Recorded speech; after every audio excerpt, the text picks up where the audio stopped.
يبلغ بدعته القائلون ولا يحصي دعواه العدلون ولا يؤدي حقه المجتهدون الذي لا يدركه بعد الهمم ولا يناله بوصل الفتن الذي ليس لصفته حد محدود ولا نعت موجود ولا وقت معدود ولا أجل ممدود فرع الخلائق بقدرته ونشر الرياح برحمته وابتدى بالسحور ميدان عرضه.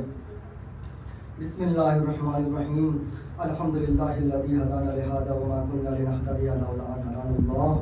لقد جاءت رسول ربنا بالحق الصلاة والسلام والتحية والإكرام على نبينا المؤيد ورسولنا المسدد المصطفى الأمجد المحمود الأحمد حبيب إله العالمين أبي القاسم محمد. اللهم صل على محمد وعليه الطيبين الطاهرين المعصومين الهداة المهديين لا سيما ابن أمه وصفيه ووصيه وخليفته بلا فصل وباب مدينة العلم وكتاب صحيفة الفهم والكاشف عن كربه وباعث والنعيم في بيته ولباسه زينة المحراب والمسجد والمنبر ساق السلسبيل والتسليم والكوثر قاتل مرحبة وأمر وأنتر فاتح بدر وحنين وخيبر إمام المشرقين ساجد القبلتين والد الحسنين الذي لم يعبد صنما طرفة عين إمام المشارق والمغارب مظهر العجائب والغرائب نقطة دائرة المطالب مطلوب كل طالب غالب كل غالب مولانا علي بن أبي طالب.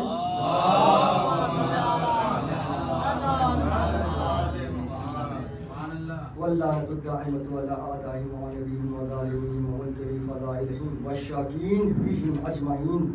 أما بعد فقد قال رسول الله صلى الله عليه وآله وسلم إني تارك فيكم الثقلين كتاب الله وإترتي أهل بيتي ما إن تمسكتم بهما لن تضلوا بعدي أبدا وإنهما لن يفترقا حتى يرد علي الحوض. صلوات رحمة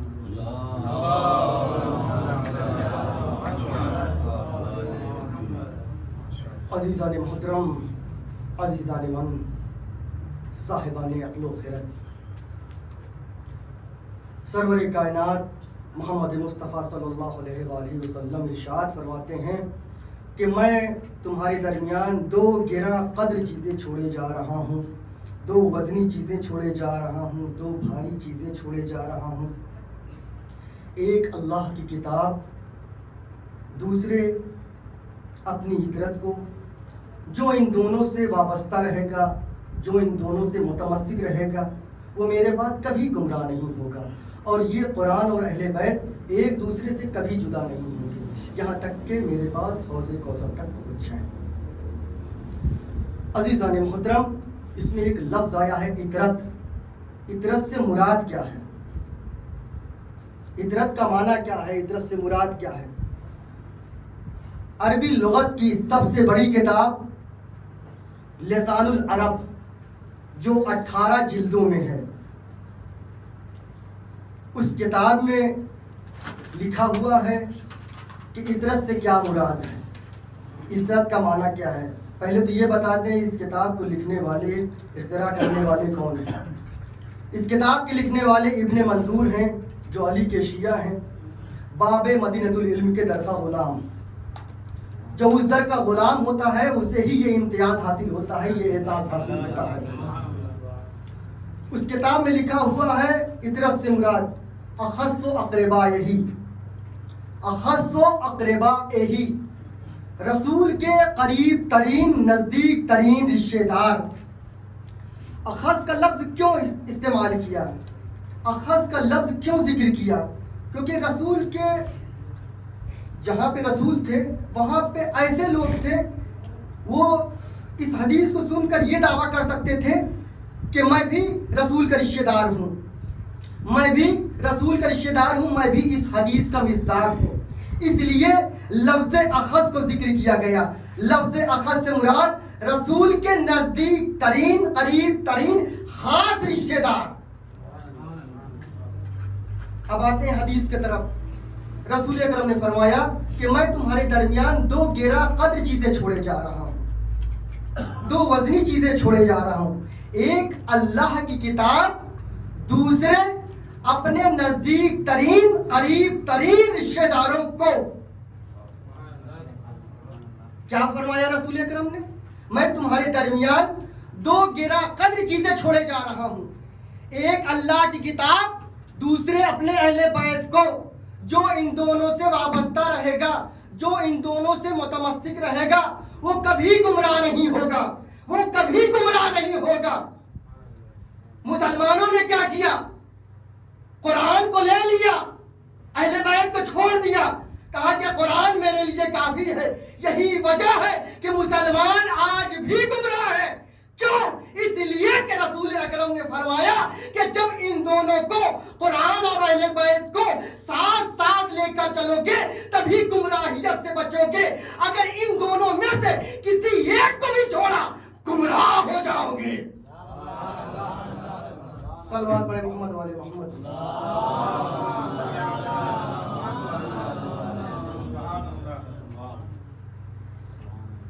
یہ حدیث ثقلین کے نام سے مشہور ہوئی ہے۔ اس حدیث کو حدیث ثقلین کہتے ہیں۔ اس میں قرآن صامت کا بھی ذکر ہے، قرآن ناطق کا بھی ذکر ہے۔ قرآن صامت سے مراد کتاب اللہ، قرآن ناطق سے مراد اطرت یعنی اہل بیت علیہم السلام۔ یہ وہ مستند حدیث ہے کہ جو شیعہ راویوں نے، شیعہ محدثین نے، شیعہ کے علماء نے صرف اپنی کتابوں میں درج نہیں کی بلکہ تمام فرقہ اسلامی کے علماء اس حدیث کو تسلیم کرتے ہیں۔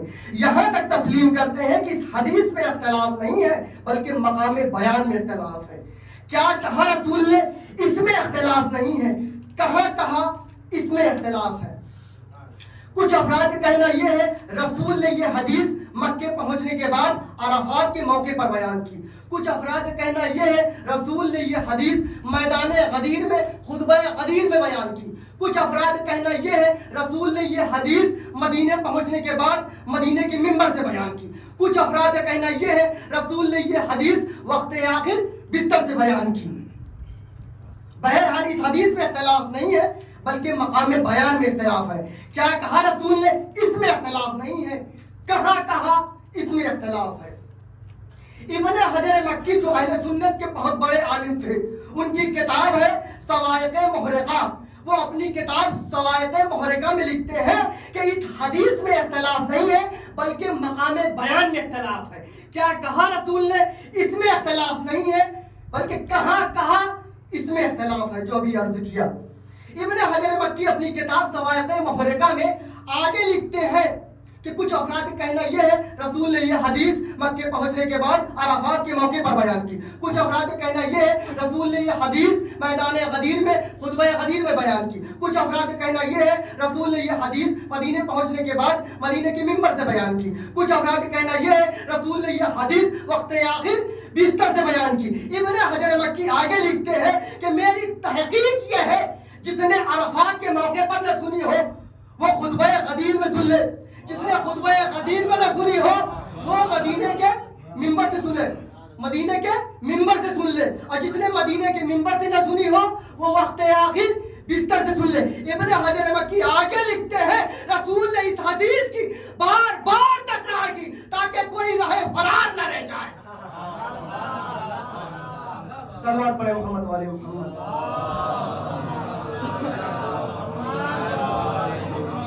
نعرہ حیدری، نعرہ خیبری، نعرہ صلوات۔ عزیزان محترم، تکرار اسی شے کی ہوتی ہے جو سب سے زیادہ اہم ہے۔ قرآن مجید میں 114 سورے ہیں، 114 114 سورے ہیں۔ ہر سورہ سورہ ہے، ہر سورے میں اللہ کا کلام ہے، ہر سورہ بذریعہ وحی نازل ہوا۔ صرف قرآن میں ایک سورہ ہے سورہ حمد، جس کے تکرار کا حکم ہے، جس کو نماز میں بار بار پڑھا جائے، جس کی نماز میں تکرار کرنا واجب و لازم ہے۔ حدیث ہے لا صلاۃ الا بفاتحۃ الکتاب، سورہ حمد کے بغیر نماز نہیں ہے۔ قرآن مجید میں 114 سورے ہیں، کسی بھی سورے کے لیے یہ حکم نہیں سوائے سورہ حمد کے۔ سورہ بقرہ جزء قرآن ہے مگر کل قرآن نہیں۔ سورہ مریم جزء قرآن ہے مگر کل قرآن نہیں۔ سورہ آل عمران جزء قرآن ہے مگر کل قرآن نہیں۔ سورہ مومنون جزء قرآن ہے کل قرآن نہیں، لیکن قرآن ناطق میں نے بتایا جو آسمانی کتابوں میں ہے وہ پورے قرآن میں ہے، جو پورے قرآن میں ہے وہ سورہ حمد میں ہے. سورہ حمد ہے کل قرآن، جزء قرآن نہیں.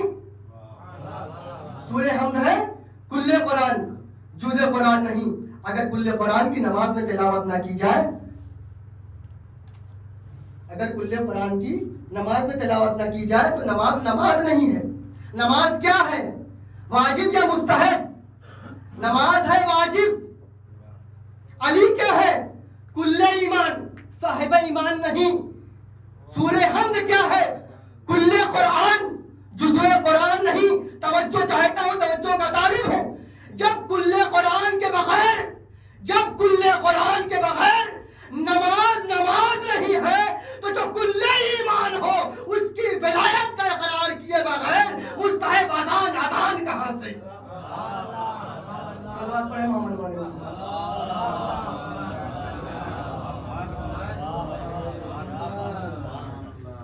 رسول نے حدیث ثقلین کی بار بار تکرار کی. ثقلین کے ایک ثقل سے مراد قرآن صامت، دوسرے ثقل سے مراد قرآن ناطق. عزیزان محترم، قرآن صامت نازل ہوا، کس پر نازل ہوا؟ نبی پر. نبی کے کس حصے پر نازل ہوا؟ ہاتھ پر، سر پر، کاہے پر نازل ہوا؟ دل پر.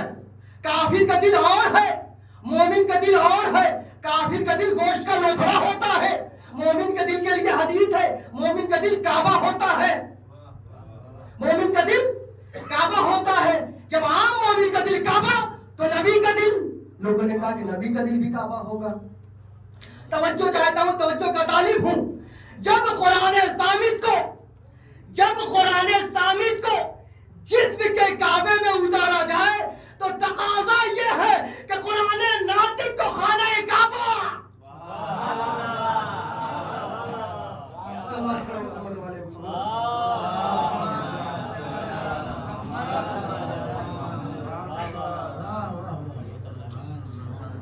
قرآن صامت، قرآن ناطق، یہ بھی قرآن، یہ بھی قرآن، یہ بھی ہدایت کا ذریعہ، یہ بھی ہدایت کا ذریعہ. تو جو عقیدہ قرآن صامت کے لیے ہو کم سے کم وہی عقیدہ قرآن ناطق کے لیے بھی ہو. اگر کسی رحل کو قرآن صامت سے منسوب کر دیں تو وہ بھی محترم. کسی رحل کو قرآن کی طرف منسوب کر دے، قرآن سے منسوب کر دے تو وہ بھی محترم. رحل لکڑی کی ہے، قرآن نہیں ہے، منسوب ہو گیا قرآن کی طرف، اس لیے محترم. اگر کسی کپڑے کو قرآن کا جزدان بنا دے تو وہ بھی محترم. جزدان کپڑا ہے، قرآن نہیں، لپٹ گیا قرآن سے، اس لیے محترم. اسی طرح اگر قرآن ناطق سے علم منسوب ہو جائے تو وہ بھی محترم، تعزیہ منسوب ہو جائے تو وہ بھی محترم، زلزلہ منسوب ہو جائے تو وہ بھی محترم، گہوارہ منسوب ہو جائے تو وہ بھی محترم. اب نہ کہنا تعزیہ اور پاس کے علم کا احترام کیوں، تو میں کہوں گا قرآن کے رحل کا احترام کیوں. اگر آپ کہیں گے علم کے فرحلے کا احترام کیوں، تو میں کہوں گا قرآن کے جزدان کو سلام کیوں.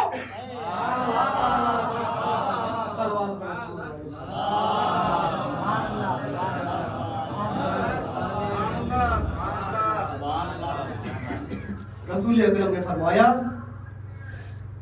کہ یہ قرآن و اہل بیت ایک دوسرے سے کبھی جدا نہیں ہوں گے. وَإِنَّهُمَا لَن يَفْتَرِقَا حَتَّى يَرِدَا عَلَيَّ الْحَوْض. لَن يَفْتَرِقَا، یہ قرآن اور اہل بیت ایک دوسرے سے کبھی جدا نہیں ہوں گے. کیا دلیل ہے؟ کوئی دلیل تو ہونی چاہیے، بڑی اہم دلیل ہے. امام حسین کا جسم اطہر کربلائے معلیٰ پر ہے. سر شام کے بازار میں نوکے نیزے پر بلند ہے. جسم اور سر کے درمیان میلوں کا فاصلہ، کئی میلوں کا فاصلہ. جسم کہاں ہے؟ کربلائے معلیٰ پر. میرے عزیزوں، آواز جو نکلتی ہے وہ پھیپھڑوں سے نکلتی ہے، پھیپھڑوں سے نکلتی ہے، پھیپھڑوں سے ہوتے ہوئے منہ سے نکلتی ہے. صوت، آواز کا اہم پارٹ، اہم جز پھیپھڑا ہے، جہاں سے آواز نکلتی ہے وہ تو کربلا معلیٰ پر ہے، سر شام کے بازار میں نوکے نیزے پر بلند ہے، سر سے تلاوت قرآن کی آواز آ رہی ہے، سر تلاوت قرآن کر رہا ہے، توجہ چاہتا ہوں، توجہ کا طالب ہوں۔ امام حسین نے دنیا کو ایک میسج دیا، ایک سندیش دیا، ایک پیغام دیا کہ اے دنیا والوں، تم ہمارے سر کو جسم سے جدا تو کر سکتے ہو، قرآن کو مجھ سے جدا نہیں کر سکتے۔ حسینیت زندہ باد، یزیدیت مردہ باد، یزیدیت مردہ باد، محمد آل محمد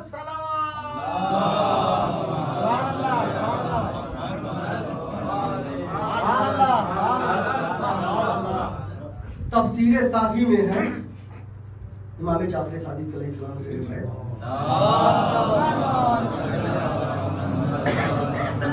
صادق علی محمد ارشاد فرماتے ہیں کہ روز محشر 4 پرچم بلند ہوں گے، 4 علم بلند ہوں گے، جو علم کے منکر ہوں گے وہ کیا کریں گے؟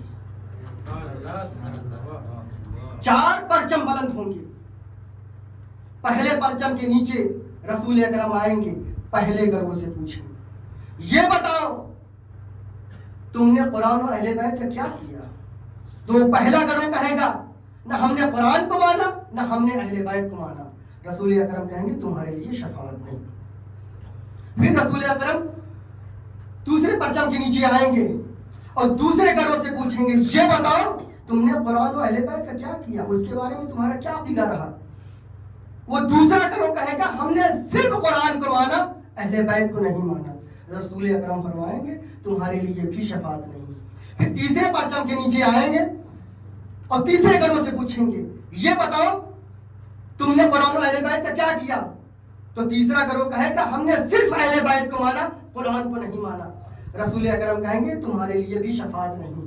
پھر رسول اکرم چوتھے پرچم کے نیچے آئیں گے، چوتھے گروہ سے پوچھیں گے کہ یہ بتاؤ تم نے قرآن اور اہل بیت کا کیا کیا، وہ چوتھا گروہ کہے گا ہم نے قرآن کو بھی مانا، اہل بیت کو بھی مانا، ہم نے قرآن کی بھی تعظیم کی، ہم نے اہل بیت کی بھی تعظیم کی، رسول اکرم فرمائیں گے تمہارے لیے ہی شفاعت ہے۔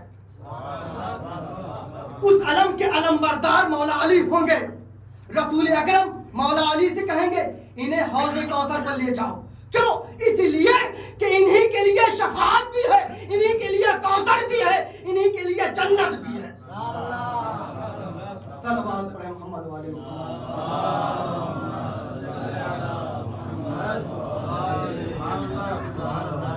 گرمی کی شدت زیادہ ہے اس لیے زیادہ صلوات پڑھا رہے ہیں تاکہ ہمیں بھی تھوڑا سکون ملتا رہے۔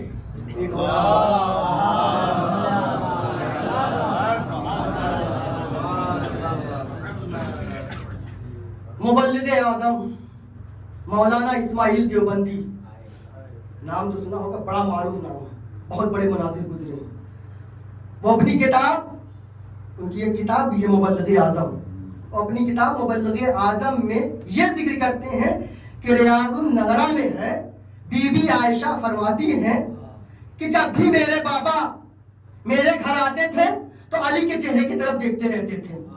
میں نے اپنے بابا سے پوچھا کہ بابا آپ جب بھی میرے گھر آتے ہیں علی کے چہرے کی طرف دیکھتے رہتے ہیں، وجہ کیا ہے؟ کہا ہے بیٹی تمہیں نہیں معلوم؟ نبی نے فرمایا النظر الی وجہ علی ابن ابی طالب عبادت، علی کے چہرے کی طرف دیکھنا عبادت ہے۔ کہا بیٹی جب میں اپنے گھر میں ہوتا ہوں تو قرآن ثابت کی تلاوت کرتا ہوں، جب تیرے گھر میں ہوتا ہوں تو قرآن ناطق کی تلاوت کرتا ہوں۔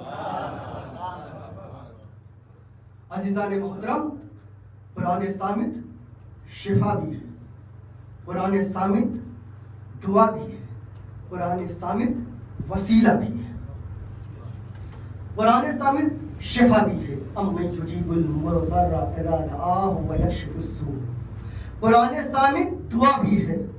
ربنا اغفر لی ولوالدی وللمؤمنین یوم یقوم الحساب رب ارحمہما کما ربیانی صغیرا، قرآن صامت وسیلہ بھی ہے، اس کے وسیلے سے مانگی ہوئی مرادیں پوری ہوتی ہیں۔ یہ باتیں تو قرآن صامت کے لیے ہیں، قرآن ناطق کے لیے کیا ہے؟ قرآن ناطق کا در باب الشفا، قرآن ناطق کے وسیلے سے دعائیں مستجاب ہوتی ہیں، ان کے وسیلے سے مانگی ہوئی مرادیں پوری ہوتی ہیں۔ عزیزان محترم، جو عقیدہ قرآن صامت کے لیے ہو، کم سے کم وہی عقیدہ قرآن ناطق کے لیے بھی ہو۔ معصوموں نے تشریح کی، علماء نے ان باتوں کو تحریر کیا۔ قرآن مجید میں 114 سورے ہیں، 114 سورے ہیں، ہر سورے کی کوئی نہ کوئی صفت ہے۔ سورہ حمد پڑھنے سے بیماریاں دور ہوتی ہیں، سورہ حمد پڑھنے سے مردے زندہ ہوتے ہیں، سورہ مدثر پڑھنے سے قوت و طاقت پیدا ہوتی ہے، سورہ مزمل پڑھنے سے نبی کی زیارت ہوتی ہے، سورہ دہر پڑھنے سے نفس پاک ہوتا ہے، سورہ واقعہ پڑھنے سے دولت بڑھتی ہے۔ یہ باتیں تو کوئی انکار نہیں کرتا، یہ باتیں تو کوئی انکار نہیں کرتا۔ کوئی سورہ رزق میں اضافہ کرتا ہے، کوئی سورہ مال میں اضافہ کرتا ہے، کوئی سورہ حیات دیتا ہے، کوئی سورہ دشمنوں سے حفاظت کرتا ہے، کوئی سورہ بیماریوں سے شفا دیتا ہے، کوئی سورہ جادو کی کاٹ کرتا ہے، کوئی سورہ جادو کی کاٹ کرتا ہے۔ اس کا مطلب قرآن صامت شفا بھی ہے، قرآن صامت دعا بھی ہے، قرآن صامت مشکل کشا بھی ہے۔ قرآن مجید میں 114 سورے ہیں، ہر سورے کی کوئی نہ کوئی صفت ہے۔ کوئی سورہ رزق میں اضافہ کرتا ہے، کوئی سورہ مال میں اضافہ کرتا ہے، کوئی سورہ حیات دیتا ہے، کوئی سورہ دشمنوں سے حفاظت کرتا ہے، کوئی سورہ بیماریوں سے شفا دیتا ہے، کوئی سورہ جادو کی کاٹ کرتا ہے۔ تو جو عقیدہ قرآن صامت پر ہو، کم سے کم وہی عقیدہ قرآن ناطق پر بھی ہو۔ جو عقیدہ قرآن صامت کے لیے ہو، کم سے کم وہی عقیدہ قرآن ناطق کے لیے بھی ہو۔ جب قرآن صامت کے 114 سورے مشکل کشا ہو سکتے ہیں، تو قرآن ناطق کے 14 سورے صلوات علی محمد و علی محمد۔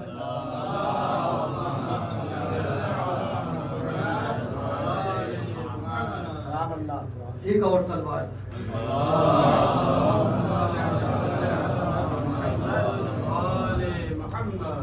ایک اور سورہ ہے سورہ اعلیٰ، 19 آیتوں کا سورہ، آیتوں کے سمندر میں سورہ اعلیٰ ہے ایک قطرہ،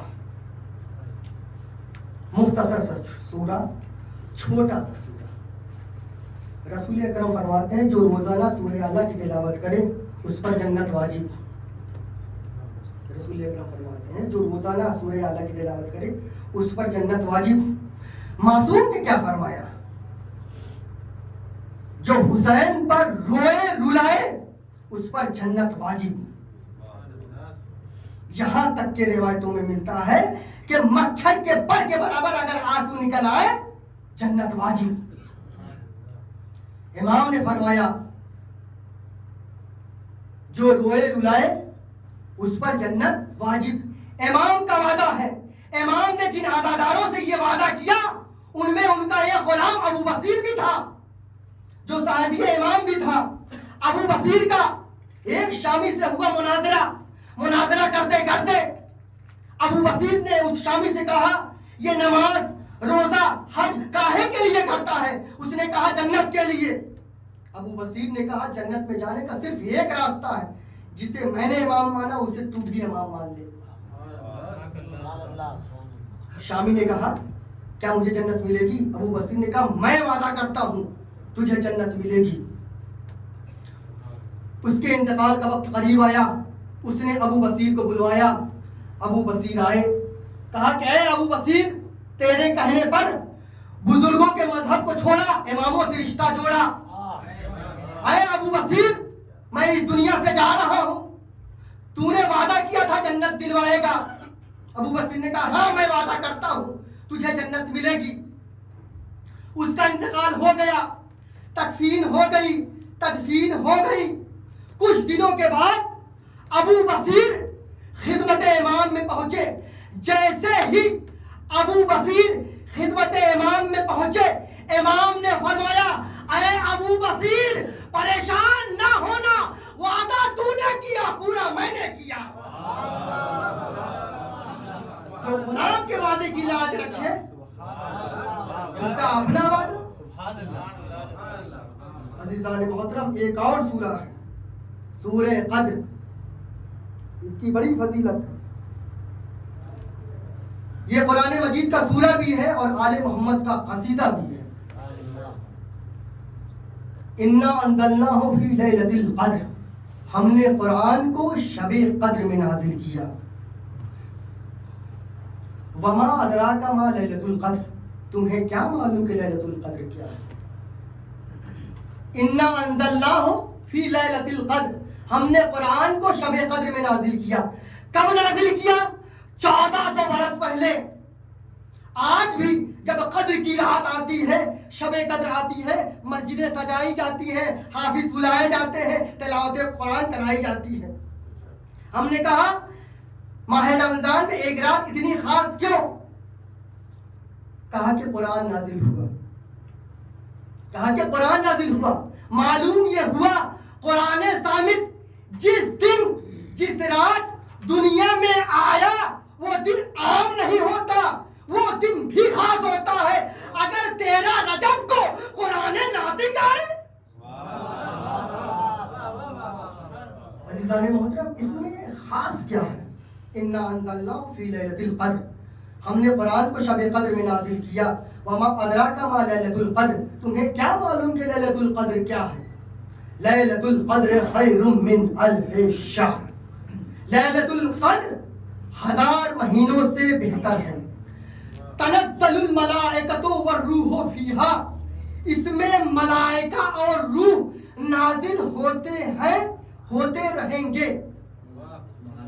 تنزلو یہ صیغہ مضارع ہے جو حال پر بھی دلالت کرتا ہے اور مستقبل پر بھی دلالت کرتا ہے. جو حال پر بھی دلالت کرتا ہے، مستقبل پر بھی دلالت کرتا ہے، جو پریزنٹ بھی ہوتا ہے اور فیوچر بھی ہوتا ہے.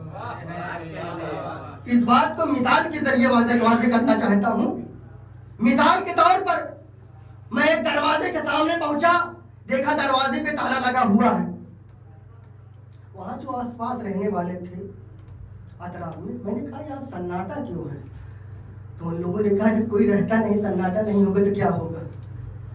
میں ایک اور دروازے کے سامنے پہنچا، دیکھا 4 لوگ اندر جا رہے ہیں، 4 لوگ باہر آ رہے ہیں. 2 لوگ اندر جا رہے ہیں، 2 لوگ باہر آ رہے ہیں. تو لوگوں کا آنا جانا بتا رہا ہے مکان میں مکی موجود ہے. لوگوں کا آنا جانا بتا رہا ہے مکان میں مکی موجود ہے. جس گھر میں لوگ آئے جائے دلیل ہے کہ مکی موجود ہے. تنزل الملائکۃ والروح فیہا، اس میں ملائکہ اور روح نازل ہوتے ہیں، ہوتے رہیں گے. ملائکہ کا نزول بتا رہا ہے کوئی محمد آج بھی موجود ہے. صلوات پڑھیں محمد و آل محمد.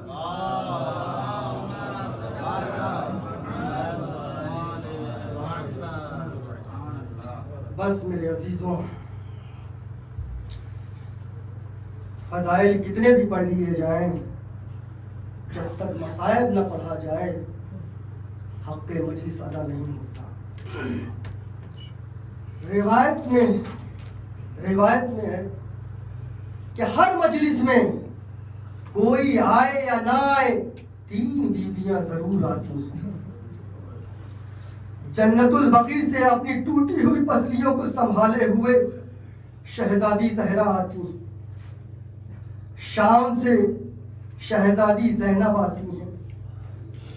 شام کے قید خانے سے شہزادی سکینہ آتی ہیں. یہ تینوں بیویاں آ کے مستورات کے حلقے میں یا کسی گوشے میں بیٹھ جاتی ہیں. شہزادی سکینہ اپنی دادی اماں سے کہتی ہیں، اے دادی اماں یہ رونے والے کون ہیں؟ شہزادی زہرا کہتی ہیں، اے بیٹی سکینہ تیرے بابا کے عزادار ہیں.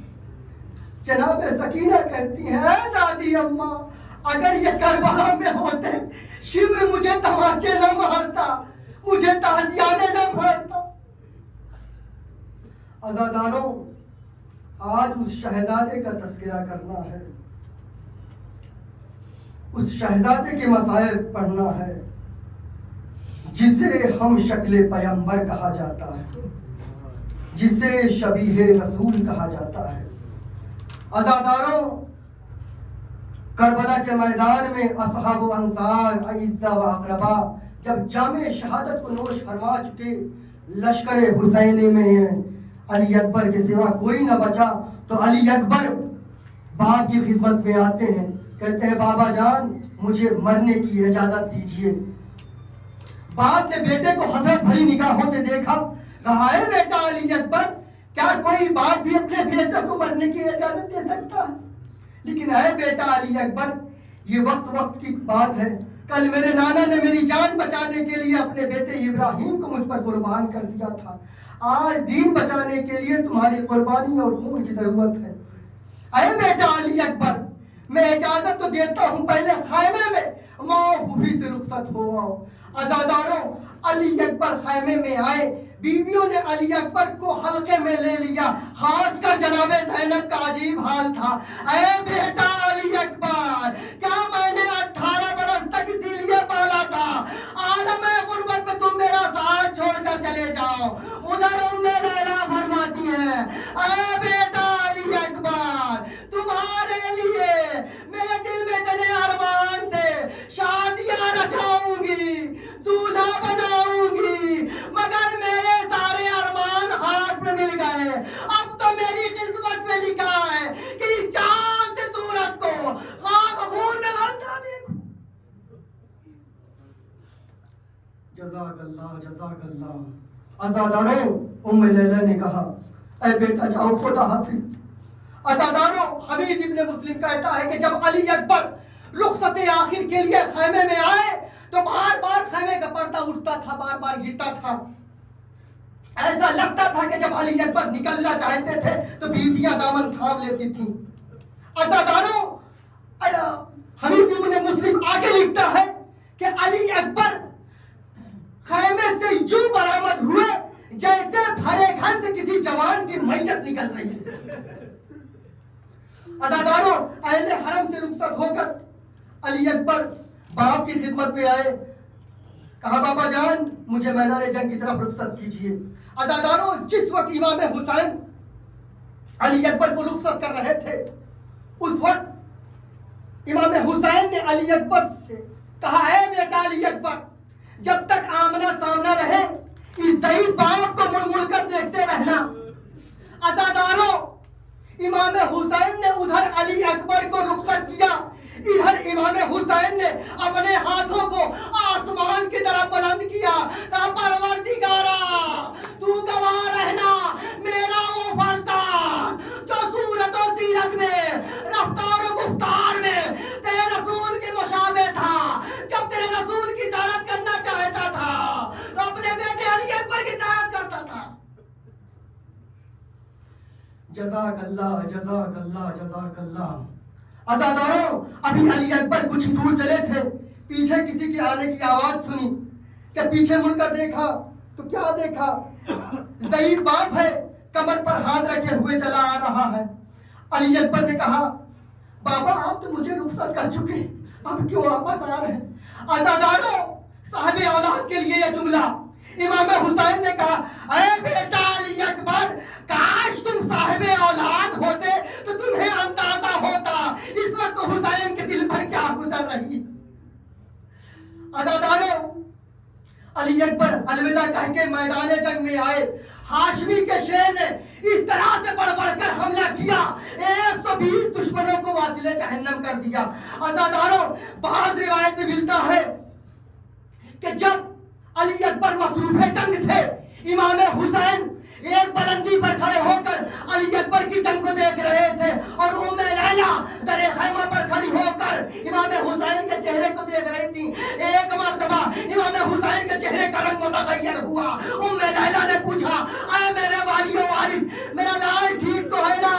امام حسین نے فرمایا، اے ام لیلا، بیٹے کے مقابلے میں ایک نامی پہلوان آیا ہے، جاؤ بیٹے کے حق میں دعا کرو، جیسا کہ میں نے نانا رسول اللہ سے سنا ہے، اگر ماں بیٹے کے حق میں دعا کرے تو دعا جلد مستجاب ہوتی ہے۔ اب ام لیلا خیمے میں آئی، بیویوں کو جمع کیا، کہا، اے بیویوں، جب میں دعا کروں تو تم سب آمین کہنا۔ اب ام لیلا نے دعا کرنا شروع دیا. اے یوسف کو یعقوب سے ملانے والے, اے یوسف کو یعقوب سے ملانے والے, پروردگارا میرا لال علی اکبر کو مجھ سے ملا دے. عزاداروں, دعا مستجاب ہوئی. علی اکبر میدان جنگ سے واپس آئے. کہا بابا پیاس تمہارے ڈالتی ہے. امام حسین نے کہا بیٹا پانی تو نہیں ہے, ذرا اپنی زبان کو میرے دہن میں دے دو, ہو سکتا ہے کچھ سکون ملے. عزاداروں, جیسے ہی علی اکبر نے اپنی زبان کو امام حسین کے دہن میں دیا, فوراً کھینچ لی. کہا بابا آپ کی زبان تو مجھ سے زیادہ خشک ہو گئی. عزاداروں, روایت میں ملتا ہے کہ پیاس کی شدت کی وجہ سے امام حسین کی زبان میں کانٹے پڑ گئے. عزاداروں, ادھر علی اکبر میدان جنگ سے واپس آئے, ادھر دشمنوں میں یہ مشورہ ہونے لگا کہ علی اکبر پر کس طرح قابو پایا جائے. علی اکبر پر کس طرح قابو پایا جائے. شمر کہتا ہے کہ اگر عباس کے شانے کو میں دھوکے سے نہ کاٹتا تو قابو نہیں پا سکتا تھا. یہ انہی کا بھتیجا علی اکبر ہے. پھر طے یہ ہوا کہ جب علی اکبر میدان جنگ میں آئے اور حملہ ور ہو تو ایک سپاہی چھپ کر علی اکبر پر نیزے سے وار کرے. عزاداروں, جب دوسری مرتبہ علی اکبر میدان جنگ میں آئے تو سنان ابن انس نے اس زور سے نیزہ علی اکبر کے سینے پر مارا. وہ نیزہ سینے کو توڑتا ہوا کلیجے میں پیوست ہو گیا. اب علی اکبر گھوڑے پر سنبھل نہ سکے, آواز دی یا بتا علیک منی السلام, بابا میرا آخری سلام قبول کیجئے. جیسے ہی امام حسین نے علی اکبر کی آواز سنی, امام حسین نے فرمایا یا بنیا الدنیا بعدک لفا, اے بیٹا علی اکبر تمہارے بعد اس زندگانی دنیا پر خاک ہے. انا للہ و انا الیہ راجعون. وسيعلم الذين ظلموا أي منقلب ينقلبون. پروردگارا تجھے واسطہ ہے محمد والے محمد کا, ہماری اس قلیل سے عبادت قبول فرما. پروردگارا تجھے واسطہ ہے محمد والے محمد کا, بانیان مجلس اور جو حضرات یہاں پہ تشریف فرما ہے تمام کی نیک حاجات کو قبول فرما, تمام کی پریشانیوں کو دور فرما, تمام کی مشکلات کو دور فرما. پروردگارا تجھے واسطہ ہے محمد والے محمد کا, جہاں جہاں بھی شیعہ حیدر کرار مومن مومنات ہیں ان کی جان و مال عزت و آبرو کی حفاظت فرما. جو بے اولاد ہوں انہیں اولاد نرینہ عطا فرما, جو بیمار ہوں انہیں جلد از جلد شفائی کلی عنایت فرما, جو مقروض ہوں انہیں قرض ادا کرنے کی توفیق فرما.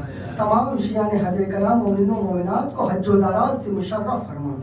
پروردگارہ تجھے واسطہ ہے محمد والے محمد کا, علماء کرام کی محفظت فرما, ان کا سایہ ہم پر باقی فرما. دشمن اہل بیت دشمن اسلام کو نیست و نابود فرما, پرچم اسلام کو سربلند فرما, پرچم کفر و شرک و نفاق کو سرنگو فرما, ادبات عالیہ کی حفاظت فرما. جو طلاب جہاں کہیں بھی جس میدان میں حصول علم کے لیے کوشاں ہیں انہیں دولت علم سے مالا مال فرما. پروردگارہ امام زمان عجل اللہ تعالی فرجہ الشریف کے ظہور میں تعجیل فرما اور ہمیں ان کی آواز ربنا تقبل منا انک انت السمیع العلیم.